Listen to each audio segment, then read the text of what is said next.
Hello, good morning. দেখো চারিদিকের কি অবস্থা, পুরো জলে ভরে গেছে। কাল সারা রাতের বৃষ্টিতে এই চারিদিকে পুরো জলে জলময় হয়ে গেছে।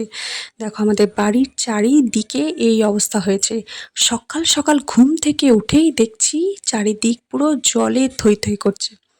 কি মনে হচ্ছে দেখে তোমাদের? তোমাদের অবস্থা কীরকম? তোমাদের ওদিকে বৃষ্টি হয়েছে? বন্যার পরিবেশ সৃষ্টি হয়েছে? আমাদের এদিকে তো পুরো বন্যাই চলে এসছে। বুঝতেই পারছো দেখে যে একদম জলে ভরে গেছে। তো তোমাদের কেমন হয়েছে? তোমাদের কেমন পরিস্থিতি সেটা কিন্তু অবশ্যই জানিও। আর তোমাদের কেমন লাগছে বন্যা দেখে? আমার কিন্তু ছোটোবেলা থেকেই ভীষণ শখ ছিল বন্যা দেখার। কিন্তু এখন মাঝে মধ্যেই এরকম অবস্থা হয়, যখন প্রচুর বৃষ্টি হয় তখন কিন্তু এরকম জল জমে পুরো বন্যার আকার নেয়। তবে হ্যাঁ, এটা তো দেখতে ভালো লাগলেও পরিস্থিতিটা কিন্তু একদমই ভালো নয়।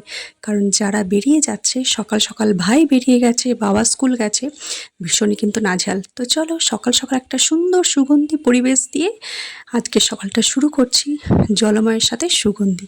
তো সবাই ভালো থেকো, আশা করি সবাই খুব ভালো আছো। আর আপাতত আমিও ভালোই আছি। তো শুভ সকালের অনেক শুভেচ্ছা। তোমাদের ওখানে কীরকম পরিবেশ সেটা কিন্তু অবশ্যই জানি। এখন তাহলে বাই।